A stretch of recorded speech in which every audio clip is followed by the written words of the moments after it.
We had maybe 6 hours, probably less. The call came in at 0530, just as the Amboseli dawn was breaking pink and gold over Kilimanjaro. Adult female elephant. Severe abdominal mass. Calf won't leave her side. The ranger's voice had that edge to it, the one that meant this wasn't routine. She's been dragging it for days. Dr. Miller, maybe a week. She's running out of time. Deep in the southern sector of Amboseli National Park, about 12 kilometers from the main research camp, a 14-year-old female elephant was carrying something no elephant should carry. A mass the size of a beach ball hung from her lower abdomen, dragging through the dust as she walked. Every step looked like agony. Every breath, a battle. Park scouts had been tracking her for 3 days, watching her fall further and further behind her family group. Watching her baby, maybe 8 months old, press against her side. Confused, hungry, scared. The dry season had turned the landscape brutal. 42 degrees Celsius by midday, dust everywhere, no rain for 4 months. And this elephant, this mother, was trying to survive with a tumor that was quite literally killing her with every step. But here's the thing, she wasn't just sick, she was a mother, and that calf, that 8-month-old baby, was still nursing, still completely dependent. If we didn't act fast, we'd lose them both. This wasn't just about saving one elephant anymore. This was about keeping a family together. This was about a baby who had no chance without her. I'm Dr. Sarah Miller, and I've spent 17 years working with the Kenya Wildlife Service Mobile Veterinary Unit.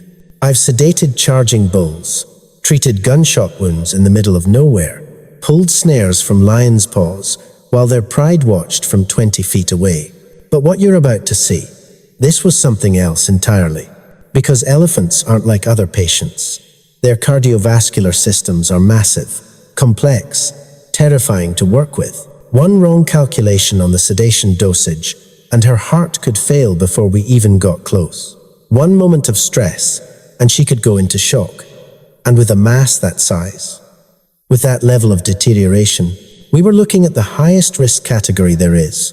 If you care about what happens when wildlife and human expertise collide in the most desperate circumstances, if stories about mothers fighting to survive matter to you, hit that subscribe button, because every view, every share, every subscription helps fund the work that makes rescues like this possible. It helps train rangers, buy equipment, keep veterinary units mobile and ready. This is the weight she carried. And this is exactly how it went down. It started with a radio call that pulled me out of sleep before sunrise. Part 1. The call. The crackling voice on the radio pulled me from the edge of sleep. 0532 hours. The canvas of my tent was still dark, but I could hear the camp starting to stir outside, the distant clatter of mess tins. Someone starting a generator. Dr. Miller, this is Ranger Kamau at South Sector. We have an urgent situation.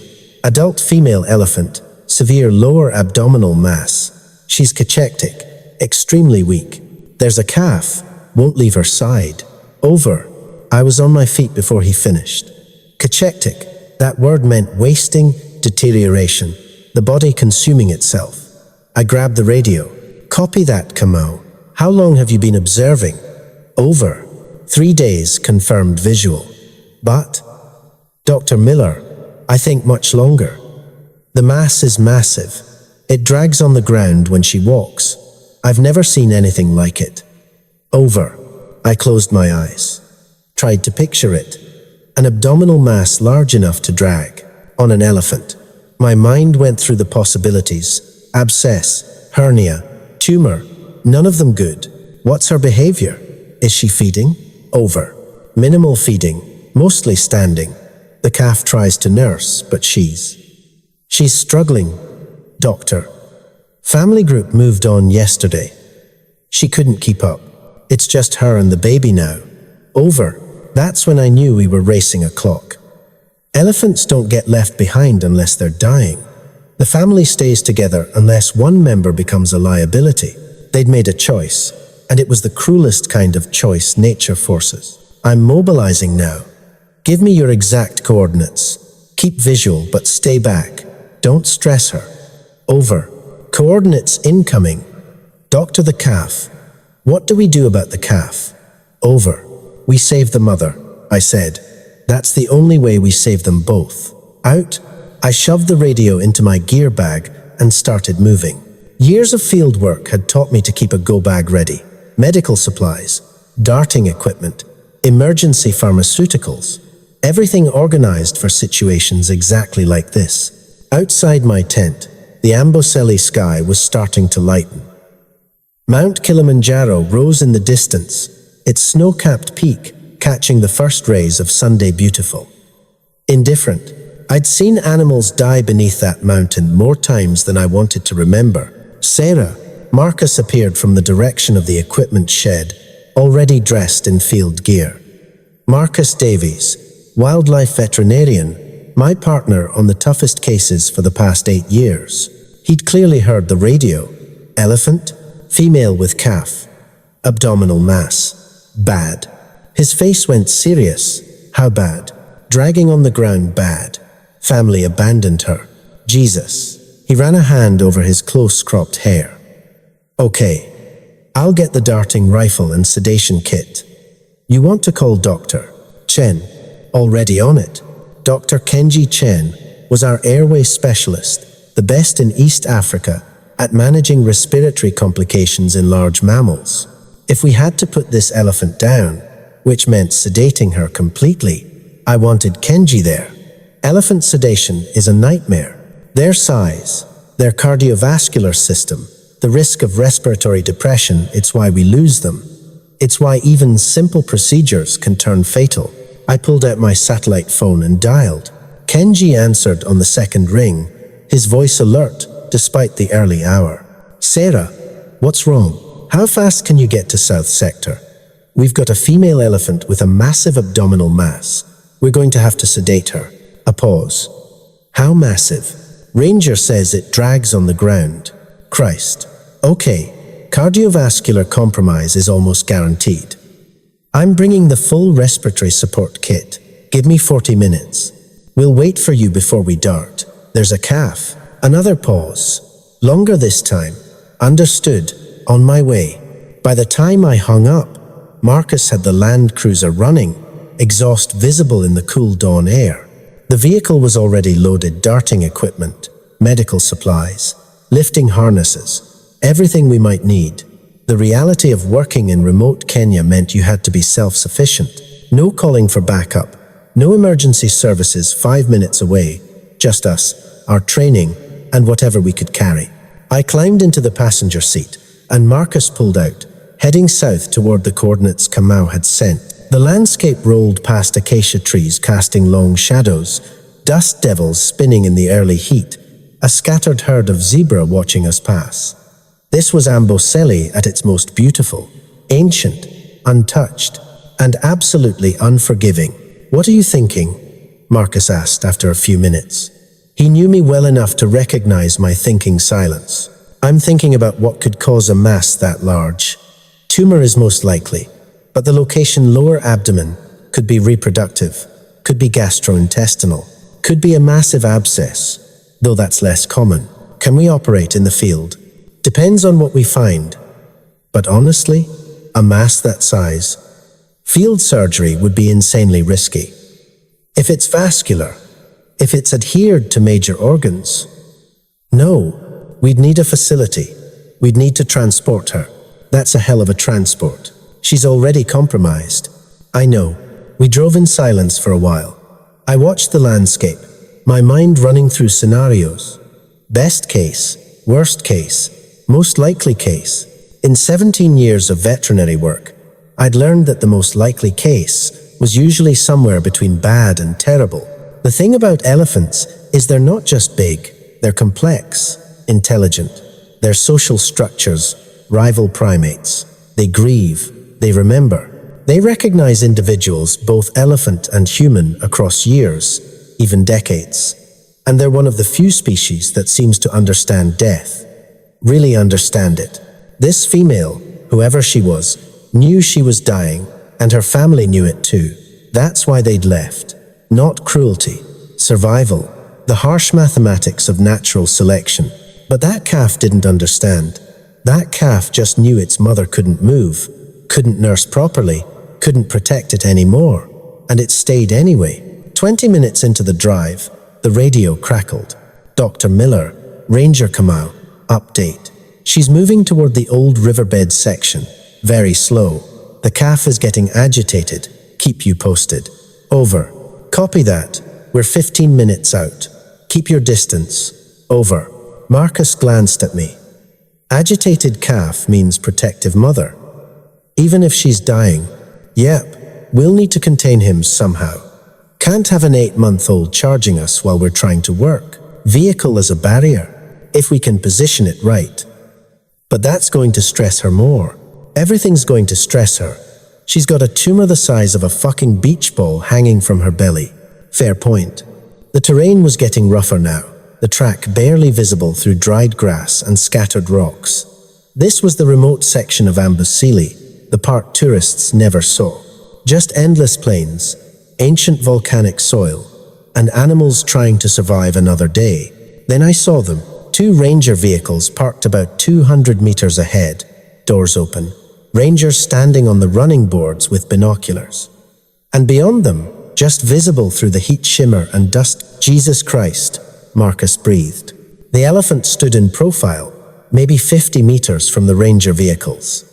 Even from this distance, even through the distortion of heat and dust, the mass was visible, a grotesque bulge hanging from her lower abdomen, nearly touching the ground, dark, distended, wrong. And beside her, pressed against her front leg, a small calf, its trunk occasionally reaching up, touching her face, seeking reassurance. Radio Kenji, I said quietly. Tell him we're on site, and we need him here 5 minutes ago. Marcus grabbed the radio. My eyes never left the elephant. She swayed slightly, shifting her weight. Even that small movement looked like it cost her. We pulled up slowly next to Kamau's vehicle. He climbed down, a tall Kenyan man in his 40s, with the weathered face of someone who'd spent his life in the Sunday, Dr. Miller. He shook my hand. It's worse than I thought. How long has she been in this spot? About 30 minutes. She'll move a few meters, then stop. The calf nurses sometimes, but not much. I think her milk is drying up. I pulled out my binoculars and focused on her. Up close, it was even worse. The mass hung like an anchor, pulling her body down. Her ribs were visible clear definition, not just the natural contours of an elephant. Her skin hung loose in places. Signs of severe weight loss. Kachektik was right, but it was her eyes that got me. Even from this distance, I could see it, the exhaustion, the pain, the kind of suffering that had gone on too long. Okay, I said, lowering the binoculars. Here's how this is going to work. Part 2. First contact. The female elephant stood against the pale morning sky like a monument to suffering. Her body was wrong in ways that made my chest tight the emaciation. The way she held herself so carefully, the mass that distorted her entire silhouette. But it was her breathing I noticed first. Even from 50 meters away, I could see the effort in it. The slow, deliberate expansion of her rib cage. The pause before each exhale. Respiratory compromise. Already, Marcus stood beside me, binoculars to his face. That mass, Sarah, that's got to be 70, 80 kilos. Maybe more, at minimum. Look at how it hangs. There's fluid in there, tissue, probably necrotic material. It's been growing for months. Why didn't anyone report it earlier? Because elephants hide. They stay with their families. They keep moving, and from a distance, you might not notice. Not until it's like this. I lowered my binoculars. She's been in pain for a long time. She finally couldn't hide it anymore. The calf made a sound, a high-pitched squeak. He was young enough that his movements still had that uncoordinated quality baby elephants have, all legs and trunk with no idea how to use either properly. He pressed himself against his mother's front leg, his little trunk reaching up to her face. She responded with a low rumble, barely audible at this distance, and touched him gently with her trunk. The gesture broke something in me. Even dying, even in this much pain, She was still being a mother. Okay, I said, pulling myself together. Assessment. The mass is clearly visible. Lower abdomen, posterior to the umbilicus. Severe weight loss indicates chronic illness, probably several months. Respiratory rate is elevated. Watch her flanks. She's working to breathe. Cardiovascular? Marcus asked. We won't know until we're hands-on, but I'm betting it's compromised. That level of chronic illness, the stress, the dehydration. Her heart is working overtime just to keep her standing. Kamau leaned against his vehicle, arms crossed. What's the plan, doctor? We wait for Dr. Chen. He's bringing respiratory support equipment. We're going to need it. I checked my watch. Should be here in 10 minutes. While we wait, I want to observe her behavior, how she moves, how she responds to the calf, her awareness of us. She knows we're here, Marcus said. Look at her ears. He was right. Her ears, those massive radar dishes, were oriented toward us. Not flared in threat, not flat in fear, just monitoring. She knew we were here. She was keeping track. Good, I said. That means she's still alert, still has some fight left. That's what we need. We watched her for the next several minutes in silence. She took 3 steps slow, careful, each one requiring obvious effort. The mass swung as she moved, and I saw her flinch. The calf stayed right with her, his little body pressed against hers, providing what comfort an 8-month-old could provide. I'd seen a lot of wildlife trauma in my career. Animals hit by vehicles, caught in snares, shot by poachers. The violence of it was always shocking, always terrible, but this was different. This was nature's violence. Cells growing wrong, turning against their host. A tumor that had started small, probably innocuous, and had grown into this nightmare. And there was no villain to blame, no poacher to arrest, no fence to fix. Just biology, just bad fucking luck. The sound of an approaching vehicle pulled me from my thoughts. Kenji's Land Cruiser appeared through the dust, moving fast. He pulled up next to us and was out before the engine stopped. Jesus, he said, staring at the elephant. Just that one word. Then he turned to me. Okay, talk to me. Adult female, maybe 14 years old. Severe abdominal mass, estimated weight 70 to 80 kilograms. Chronic condition, probably months. Clear signs of cachexia, respiratory compromise visible from distance, cardiovascular status, unknown but assumed compromised. Calf is 8 months, still nursing, extremely stressed. Kenji pulled out his own binoculars, studied her for a long moment. Respiratory rate is definitely elevated. 40, maybe 45 breaths per minute. Normal is 12 to 15. She's in respiratory distress. Can we sedate her safely? He lowered the binoculars. Define safely. She's in the highest risk category there is. Sedation could trigger cardiac arrest. Respiratory depression could kill her in minutes. The stress of going down could be enough. He looked at me. But if we don't sedate her, we can't help her. So yes, we can try. But I need you to understand the moment that dart hits, we're on a timer. And that timer might be a lot shorter than we want. Understood. Marcus had been unloading equipment. I've got the darting rifle ready. Etorphine and a Zapparoni mix. What dosage? I calculated quickly, factoring in her visible weight loss. She's probably around 3,000 kilos now, down from 3,500 or more. Let's go with 15 milligrams etorphine, 40 milligrams Zapparoni. We need her down, but not so deep that respiratory depression becomes critical. That's a conservative dose, Kenji observed. I know, but look at her. She's fragile. I'd rather have her lightly sedated and manageable than deep under and dying. We spent the next 10 minutes preparing. Marcus loaded the dart, checked the rifle, rechecked it. Kenji unpacked his respiratory support kit, oxygen tanks, flow masks, monitoring equipment. Kamau coordinated with his rangers by radio, positioning their vehicles to create a barrier between the calf and our working area. I pulled out the medical kit, did my own check, IV lines, fluids, emergency medications. reversal agents, in case things went wrong, ultrasound probe for assessing the mass, biopsy tools if we could get a sample safely, everything we might need to keep her alive. Okay, I said finally. Everyone clear on the protocol? Marcus darts. The moment she starts showing sedation effects, Kenji and I approach for initial vitals. Kamo, your team manages the calf. Keep him back but calm if possible. Use the vehicles as barriers.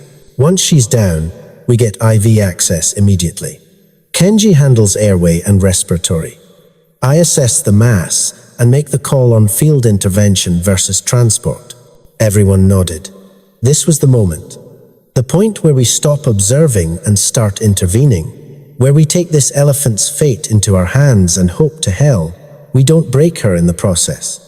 Radio's open, I said. If anything looks wrong, anyone sees anything, you call it out immediately. Clear? Clear.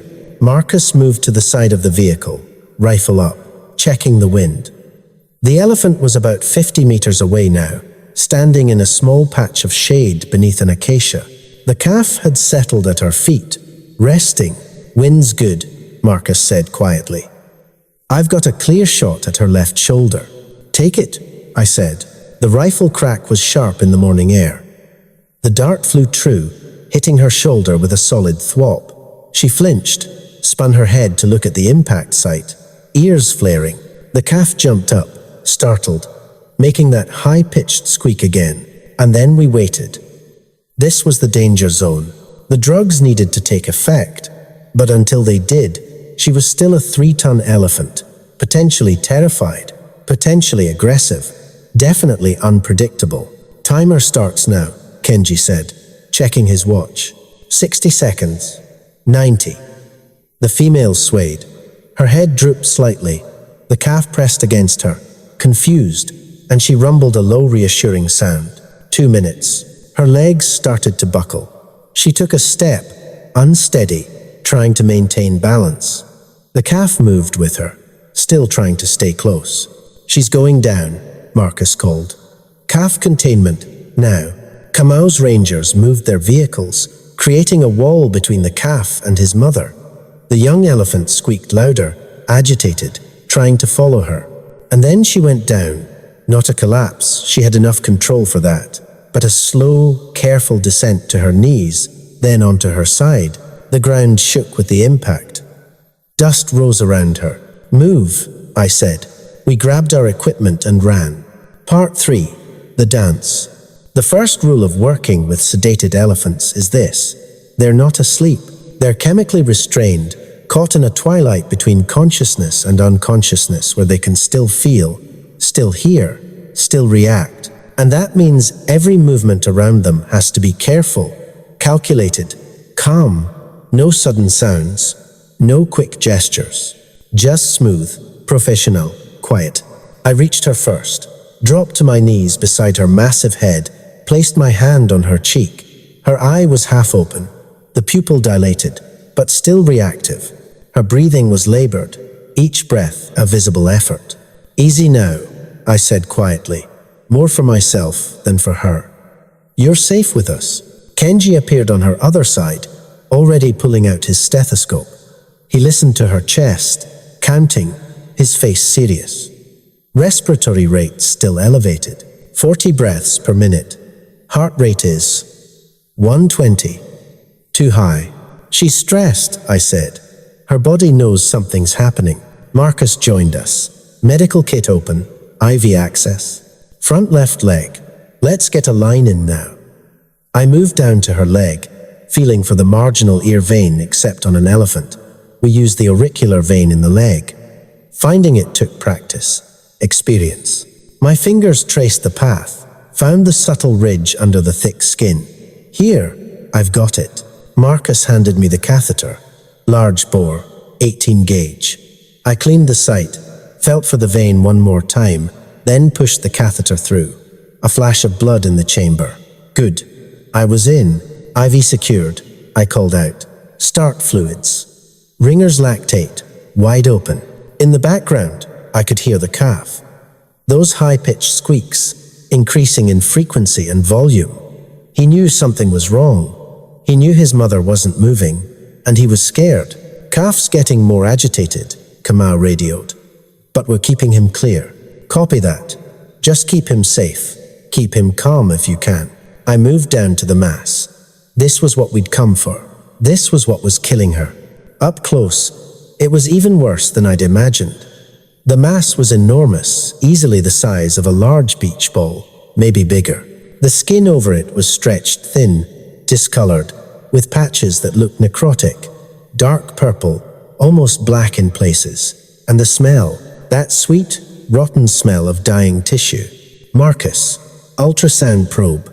He handed it to me. I applied gel to the surface of the mass and pressed the probe against it, watching the screen. The image that appeared made my stomach drop. What are we looking at?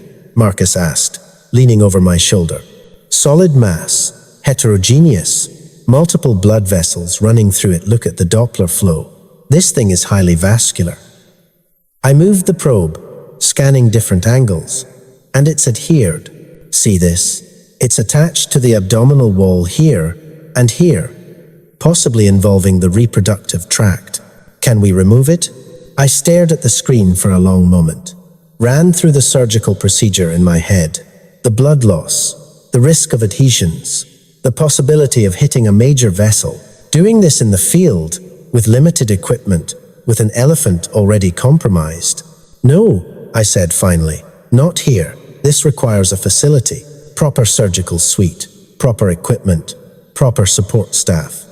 If we try to remove this in the field, she'll bleed out before we can even get it half dissected. So what's the call? I pulled the probe away, stood up. We stabilize. We biopsy if we can do it safely just to confirm what we're dealing with. And then we transport. The Sheldrick Wildlife Trust facility can handle this. They have the surgical capacity. Kenji looked up from where he was monitoring her vitals. Sarah, her heart rate is still 120. Respiratory rate is 42. She's not stable enough for transport. Then we make her stable enough. How long do we need? At least an hour, maybe 2. Get her fluids up, bring that heart rate down. Make sure her respiratory system isn't going to collapse the moment we move her. Can she handle an hour like this? Sedated? Kenji's expression was grim. She has to. Because if we move her now, she'll die in transit. And if we don't move her at all, she dies here. So yeah, she handles it, because there's no other option. I looked at the elephant, this massive creature lying in the dust. Her body ravaged by disease, her calf crying for her 50 meters away. And I thought about the choice we were making. Keep her sedated, keep her vulnerable, keep her separated from her baby. Also, we could try to save her life. Sometimes veterinary medicine feels like playing God, deciding who lives, who dies, who suffers. And I fucking hated it.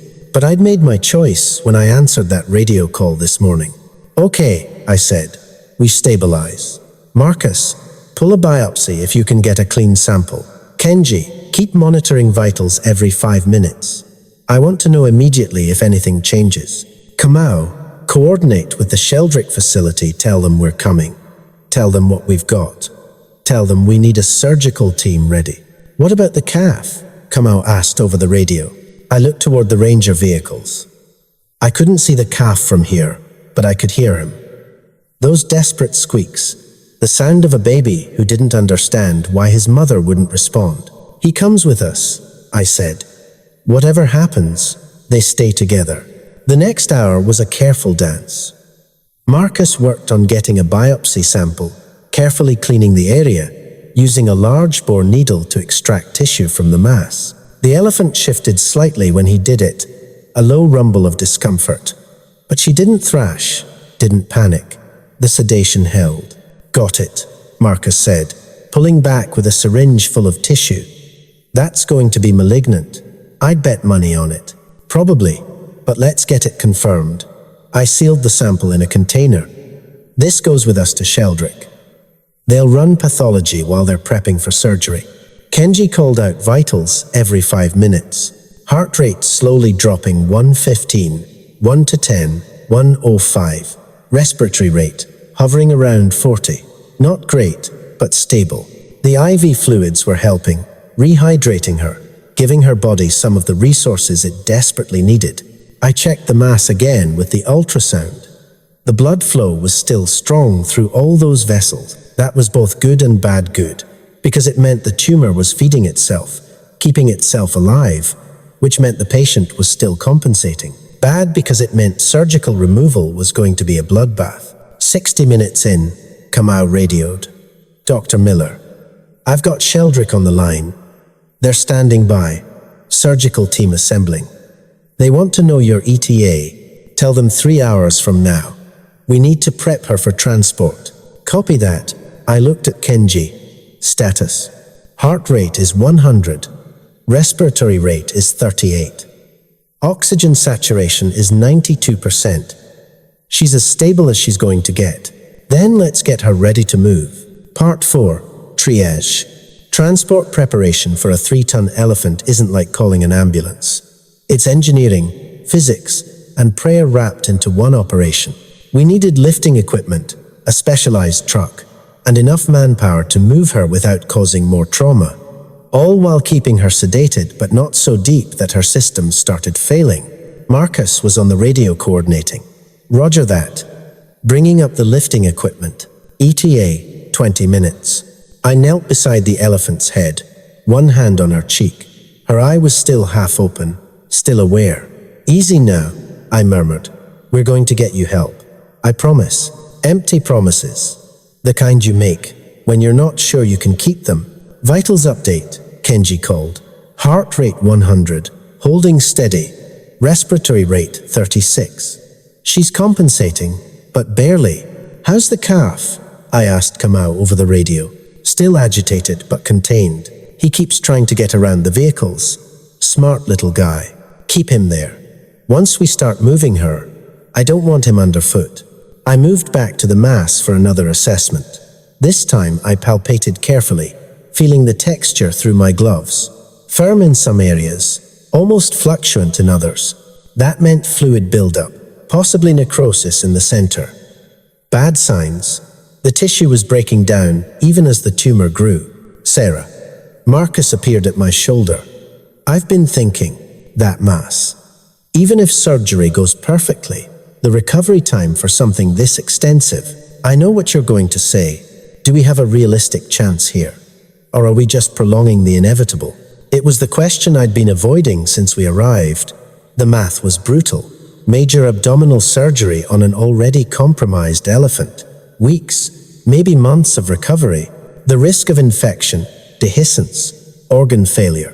And even if everything went right, even if she survived, what kind of life would she have? But then I thought about that calf. 8 months old, still nursing. Without his mother, he'd be orphaned, dependent on human care for years. Maybe he'd make it, maybe not. Elephant orphans had about a 50-50 shot, even with the best intervention. We have a chance, I said. It's not a great chance, but it's a chance. And she's young. 14 years old. She could have another 30 years. She could have more calves. She could rejoin her family. I looked at Marcus. We take the chance. He studied me for a moment, then nodded. Okay, we take the chance. The sound of heavy equipment approaching broke the moment. A massive truck appeared through the dust, followed by a crane on a flatbed. This was the Sheldrick team specialized in elephant rescue and transport. They'd moved elephants across Kenya, from impossible situations to safety. If anyone could do this, they could. The truck driver climbed down, a woman in her 50s with sun-weathered skin and eyes that had seen too much. Dr. Miller, I'm Harris. We've got the equipment. What do you need? Custom harness. We need to support the mass. It can't hang free during transport or it'll tear from the abdominal wall. And we need to roll her onto her side for the lift. Can't have pressure on that mass. Harris looked at the elephant, taking in the size of the mass, the angle of her body. Yeah, we can do that, but it's going to be delicate. Everything about this is delicate. The next 30 minutes were a carefully choreographed operation. Harris's team unloaded webbing straps, support pads, the specialized harness. We positioned everything around the elephant, sliding the webbing underneath her body inch by careful inch. "Watch the mass," I called out. "Don't put pressure on it." "We've got it," Harris replied. Her team moved with practiced efficiency, coordinating the straps, double-checking connections. These people had done this before. Maybe not with a tumor this size, but they knew elephants. They knew the stakes. Kenji maintained his position at her head, monitoring vitals continuously.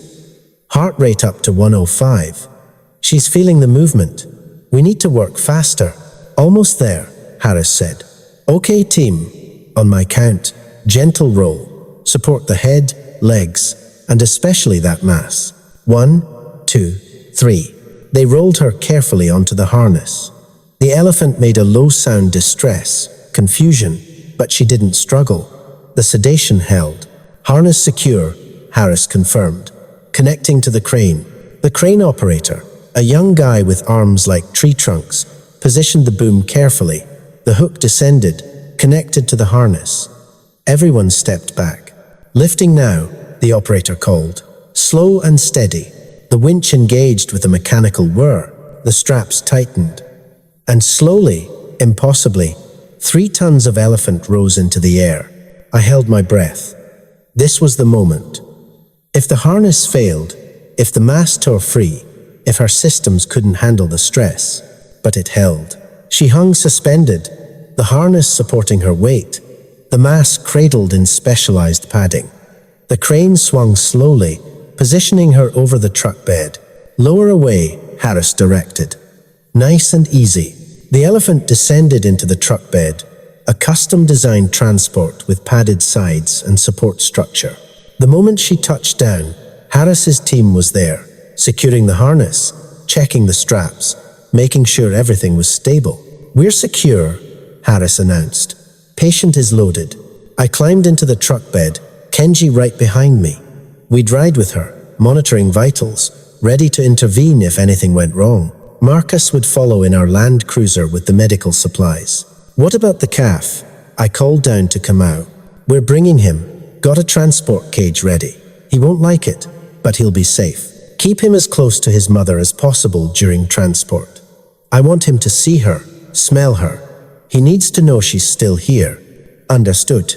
The truck engine rumbled to life. Harris climbed into the driver's seat, adjusted her mirrors, checked her radio.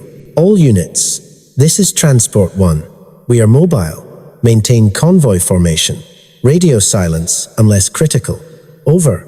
The convoy started moving. The elephant transport truck, flanked by ranger vehicles. Behind us, Marcus in our Land Cruiser. And somewhere in there, a scared 8-month-old calf in a transport cage, calling for his mother. The journey to the Sheldrick facility would take 3 hours. 3 hours of bouncing over rough roads, through heat and dust, hoping the elephant's systems could handle the stress. I placed my hand on her massive shoulder, felt the warmth of her skin, the subtle rise and fall of her breathing. "Hang on," I whispered.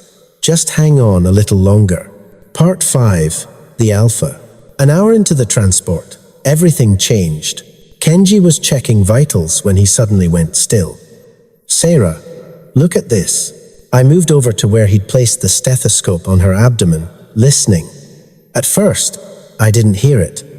Just the normal sounds, gut sounds, breathing, the thrum of her heart. But then, "Is that?" I started. A second heartbeat. Kenji looked at me, his expression a mix of shock and something else. "Oh, maybe, Sarah. She's pregnant." The world tilted. I grabbed the edge of the truck bed to steady myself. Pregnant. Of course, she was pregnant. That's why she'd stayed with her family as long as possible, even when the mass was dragging her down. That's why the calf was still nursing, she was still producing milk. Her body was trying to sustain not just herself, not just her 8-month-old, but a developing fetus too. How far along? My voice sounded distant to my own ears. Kenji listened again, counting the heartbeats, estimating the size and position, if I had to guess. 12, maybe 14 months. She's past halfway. Elephant gestation was 22 months, which meant this second calf was viable, not ready to be born, but developed enough that the stress of surgery, the trauma of her illness, could trigger early labor, or the surgery could kill it, or it could complicate everything to the point where we had to make impossible choices. Fuck, I said. Yeah. I grabbed the radio. Marcus, we have a complication. What kind of complication? She's pregnant. 12 to 14 months along. Silence on the radio. Then, Christ Almighty. Does Sheldrick know? They're about to. Harris, did you copy that? Over. Harris's voice came back immediately. Copied. Dr. Miller, relaying to the surgical team now. This changes the operation significantly. It changes everything, I said, because now we weren't just trying to save one elephant. We were trying to save a mother, her nursing calf, and an unborn baby. 3 lives. 3 elephants, whose fates were completely intertwined. Kenji was already running new calculations. The pregnancy puts additional stress on her cardiovascular system. Her heart is working even harder than we thought. And during surgery, any decrease in blood flow to the uterus could harm the fetus. What are we looking at? Best case. Worst case. Best case. We remove the tumor. She survives. The pregnancy continues, and both calves are fine. Worst case. She doesn't survive the surgery, or the fetus spontaneously aborts during or after the procedure, or we remove the tumor successfully, but the stress triggers premature labor and we lose the baby. He looked at me. There's also the middle scenario we have to choose. If she starts crashing during surgery, if we can't control the bleeding, we might have to prioritize her life or the pregnancy. Then we choose her life, I said immediately. The 8-month-old needs his mother, and she's here, she's living, she's fighting. We don't sacrifice her for a pregnancy. That's going to be controversial. I don't care. It's the right call. The radio crackled. A new voice. Dr. Angela Omondi, head of surgery at Sheldrick. I'd worked with her before. Brilliant surgeon, steady hands, and the kind of calm that made everyone around her better. Dr. Miller, this is Omondi. I've received the update. Pregnant female, massive abdominal tumor, plus nursing calf. Understood. Correct. Tumor is highly vascular, adhered to abdominal wall, possibly involving reproductive tract. Pregnancy is approximately 12 to 14 months. Timeline for surgery? We'll be at your facility in 2 hours. Patient is currently stable but compromised. Cardiovascular function is borderline, respiratory rate elevated. She's compensating, but it won't last forever. Understood.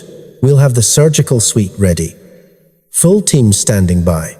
Dr. Miller, a pause. We've done complex abdominal surgeries on pregnant elephants before. The success rate is about 60%. 60%. Better odds than I'd hoped. Worse than I'd wanted. We take those odds, I said. See you in 2 hours. Safe travels. Out. The convoy rolled on through the Kenyan landscape. The sun climbed higher, the heat building. Inside the truck bed, I sat beside the elephant, one hand on her shoulder, feeling each breath. 3 elephants, 3 lives in the balance. You're a fighter, I said quietly. All this time, carrying that mass, carrying a baby, feeding your calf. You've been fighting for months, so keep fighting. Just a little longer. From somewhere behind us, I could hear the 8-month-old calf. Those desperate calls, quieter now but still persistent, asking where his mother was, when she was coming back. Soon, I thought. If everything goes right, if we're lucky, if the universe decides to be kind for once. 2 hours until we reached the facility. 2 hours until surgery. 2 hours to prepare for the fight of this elephant's life. Part 6. The Rescue. The Sheldrick Wildlife Trust Facility appeared through the heat shimmer like a mirage. Modern buildings, holding pens, surgical suite, everything needed to save an elephant's life. We'd called ahead, given them every detail, and now, as we pulled through the gates, I could see the surgical team waiting. Dr. Angela Omondi stood at the entrance to the surgical building, a tall woman with grey streaked hair pulled back in a tight bun. She raised her hand in greeting as our convoy stopped. "Status," she called up to me. "Stable but declining. Heart rate 1 to 10. Respiratory rate 40. She made the journey, but she's at her limit. Then let's not waste time. Surgical bay is ready.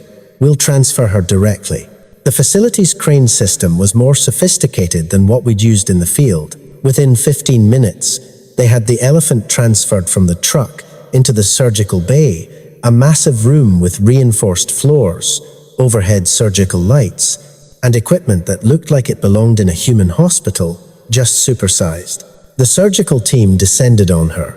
6 veterinarians, 3 technicians, all moving with practiced efficiency. They positioned her carefully on her side, the mass supported by specialized cushioning. IV lines were checked and doubled. Monitoring equipment was attached: EKG, pulse oximetry, blood pressure. Dr. Miller. Angela gestured me over to a prep station. "Scrub in. You've seen this mass up close. I want you with me." I scrubbed, gowned, gloved. Beside me, Marcus did the same. Kenji would manage anesthesia and respiratory support, his specialty. The rest of the team took their positions. "Okay," Angela said, addressing the room.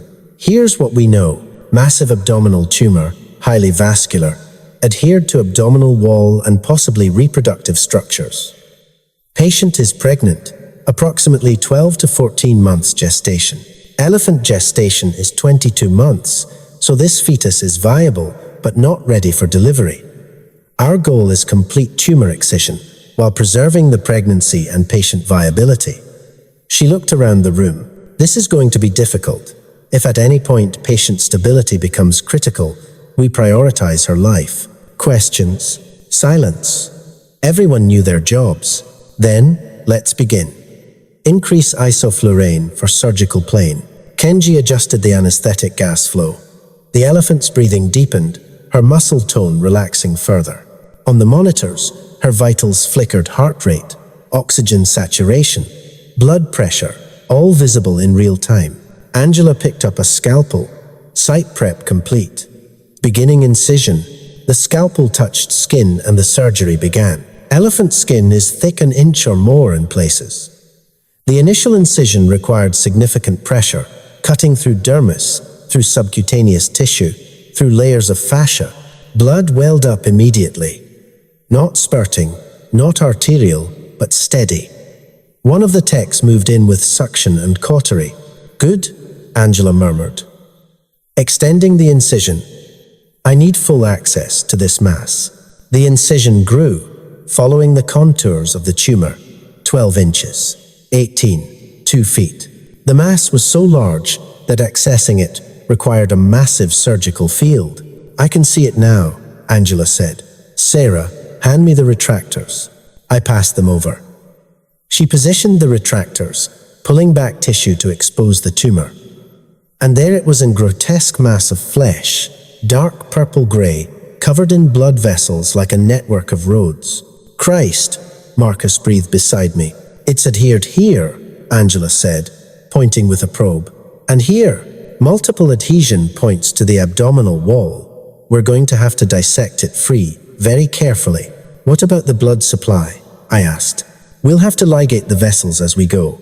But look at the size of these feeders. That's going to be a problem." She wasn't wrong. Some of the blood vessels feeding the tumor were massive, as thick as my finger. Ligating them would be tricky. Miss one, and we'd have catastrophic hemorrhage. Starting dissection, Angela announced. "Sarah, I need you on vessel control. Marcus, watch those adhesions. Tell me if you see any involvement with major organs." For the next hour, we worked, carefully cutting, cauterizing, ligating. Each blood vessel had to be identified, isolated, tied off. Each adhesion had to be separated from the abdominal wall without tearing tissue. It was delicate work, made more complex by the sheer size of everything involved. "Vessel here," I called out, clamping an artery. "Large one. I need suture." A tech handed me silk suture. I tied it off, triple knot, checked for bleeding. "Clean." "Good," Angela said. "We're about halfway through the dissection." How are vitals? Kenji. Heart rate 115. Blood pressure is holding at 60/40. Oxygen saturation 92%. She's stable but stressed. Keep monitoring closely. Let me know immediately if anything changes. Roger that. The dissection continued. Angela's hands were steady, her movements confident. She'd done this before, not with a mass this large, but she'd operated on elephants for 2 decades. She knew their anatomy, knew the dangers, knew when to push forward and when to pause. I'm getting close to the uterus, Marcus said suddenly. The mass has adhesions here too. It's partially involving the uterine wall. Angela stopped, looked, assessed. How extensive? Maybe 10 centimeters of involvement. The tumor is pressing against the uterus, but I think we can separate it. The tissue plane looks intact. Show me. Marcus pointed out the area. Angela studied it, her expression thoughtful. You're right. We can work around that. But carefully, very carefully. Any perforation of the uterine wall, and we lose the pregnancy. Understood? The next 20 minutes were the most tense of the operation. Angela dissected around the uterine adhesions with microscopic precision.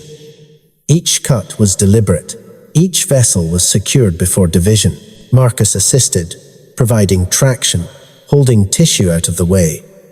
I controlled bleeding, watching for any sign that we'd gone too far. Last adhesion, Angela said, and free. The mass is mobile. A collective exhale from everyone in the room. Okay, she continued. Now we remove it. This is going to be heavy. I need hands. Everyone ready? 4 of us positioned ourselves around the mass. Angela made the final cuts, severing the last attachments. And then we lifted. The tumor came free with a wet, tearing sound. It was massive in our hands, easily 80, maybe 90 kilograms of tissue. We carried it to a waiting container, lowered it carefully.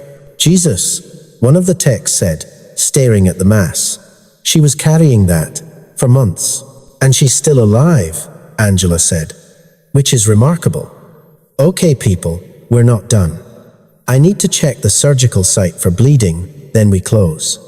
How are vitals? Heart rate 120, Kenji reported.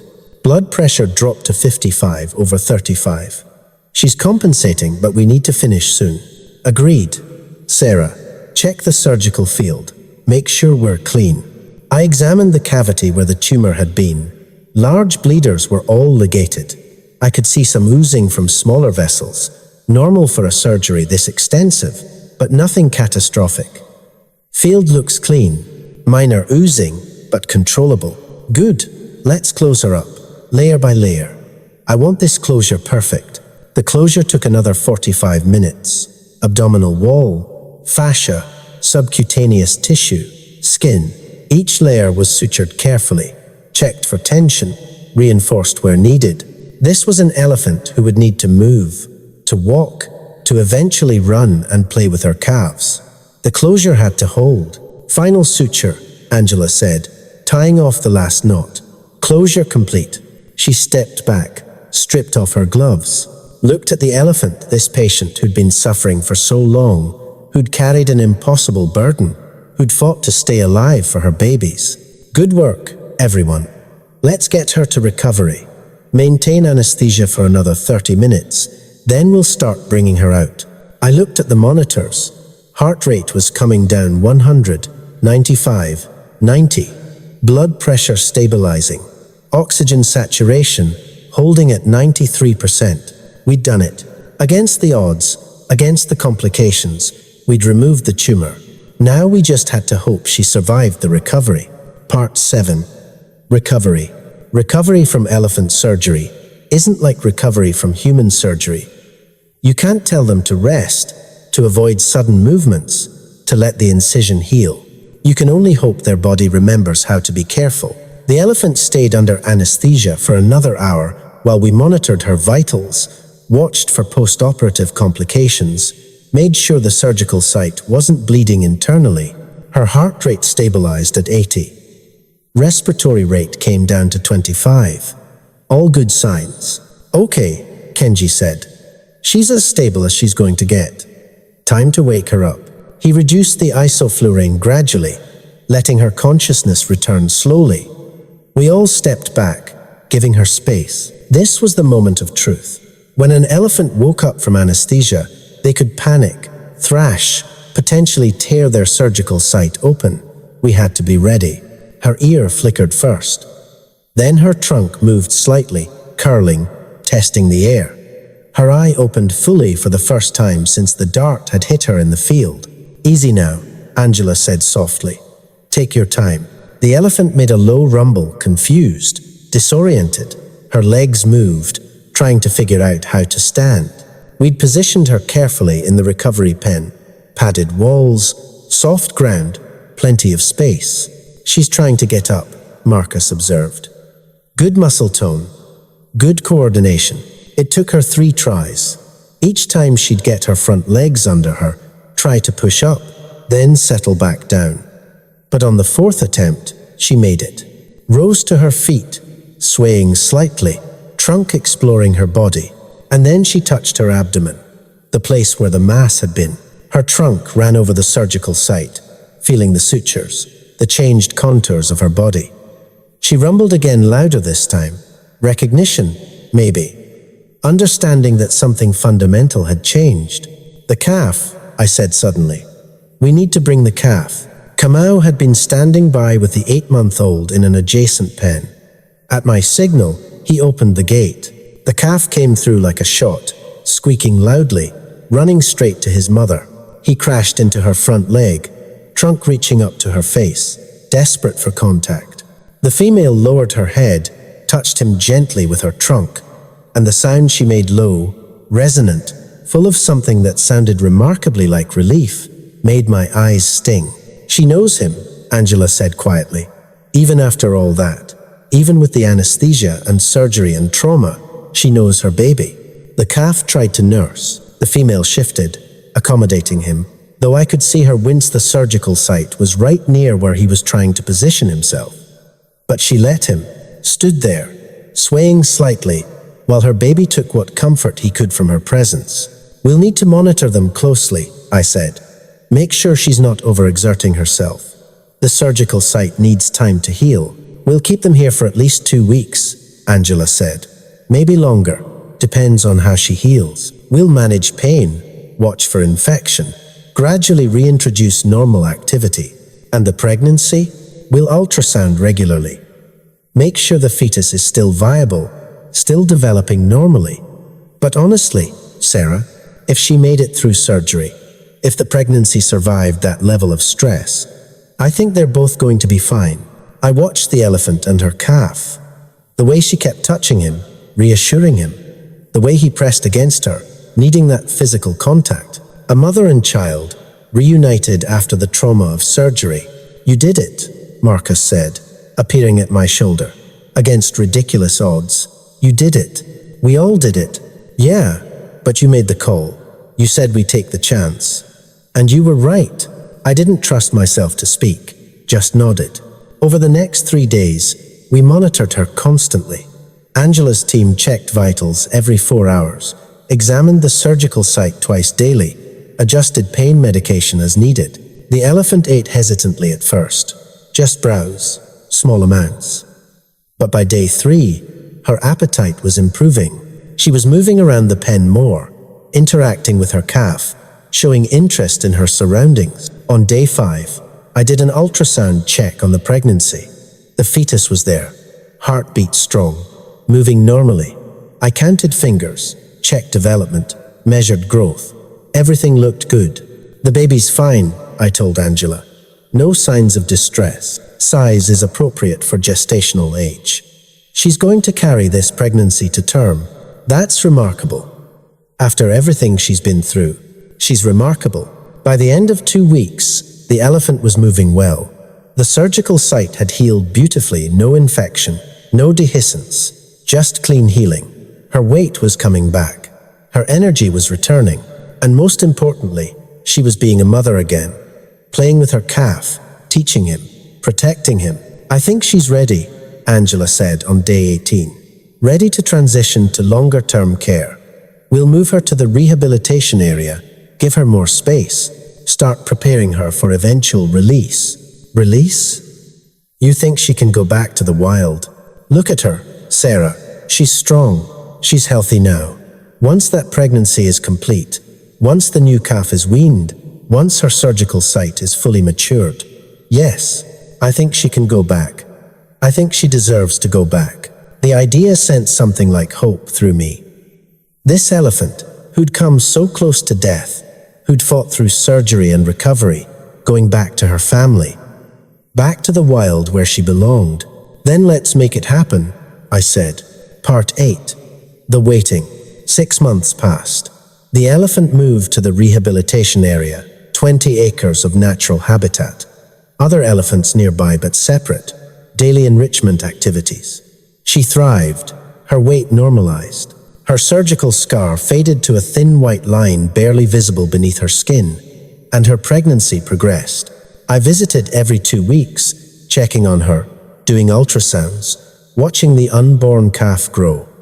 By month 20 of the pregnancy, the baby was fully developed, moving actively, preparing for birth. And then, on a warm evening in April, the call came. Dr. Miller, she's in labor. I drove to Sheldrick through the night, arriving just before dawn. Angela met me at the gate. Labor started about 4 hours ago.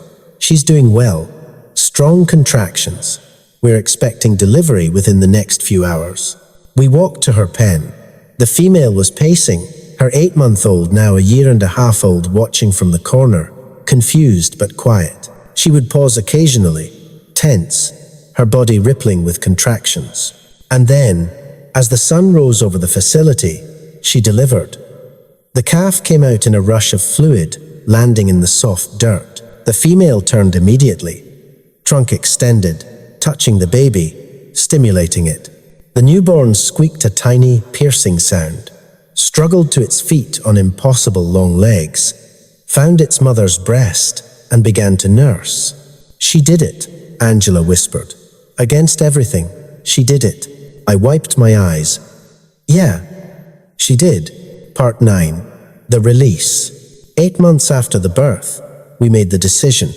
The new calf was strong, healthy, thriving. The older calf was now almost 2.5 independent enough to handle the transition back to the wild, and the female was healed, completely healed. We chose a release site in Amboseli, not far from where we'd first found her. The area was part of her original family group's territory. There was a chance, a good chance, that she'd find them again. Release day came with clear skies and moderate temperatures. Perfect conditions. We transported her, and both calves, in a specialized truck, keeping stress to minimum, making the journey as smooth as possible. The release site was beautiful. Acacia trees, open plains, Mount Kilimanjaro visible in the distance. The same landscape where she'd nearly died, now the place of her freedom. We opened the transport truck doors. The female hesitated for just a moment. Then she stepped out, her 2 calves following immediately. She stood there, trunk raised, testing the air, remembering, and then she walked. Slow at first, then faster. The calves stayed close, the older one trumpeting excitedly, the younger one trying to keep up on unsteady legs. She didn't look back, just walked into the landscape, back to the wild, back to the life she was meant to live. There she goes, Marcus said beside me. There she goes, I echoed. We watched until she was just a speck in the distance, until she disappeared into the acacia trees, until there was nothing left but the memory of an elephant who'd survived the impossible. Epilogue. 14 months after the release, Ranger Kamau called me. Dr. Miller, I thought you'd want to know. We spotted her. South sector, near the old riverbed. She's with her family group. Both calves are with her. They're all doing well. You're sure it's her? I'm sure. The scar is still visible if you know where to look. And those 2 calves, we've been tracking them. It's definitely her. I sat down, the phone pressed to my ear, and let the relief wash over me. Thank you for letting me know. I thought you'd want to. After everything you did for her. After he hung up, I sat for a long time, thinking about that elephant, about the mass that almost killed her, about the surgery that saved her, about the family she'd fought so hard to stay with, to return to. Wildlife rescue isn't always successful. Most days it's heartbreak, loss, animals we can't save despite our best efforts. But sometimes we get a win. Sometimes an elephant gets to walk back into the wild with her calves. Sometimes the story has a happy ending. This was one of those times, and it made every difficult moment, every hard decision, every hour of surgery worth it. Because she was alive, she was free, and she was exactly where she was meant to be. End.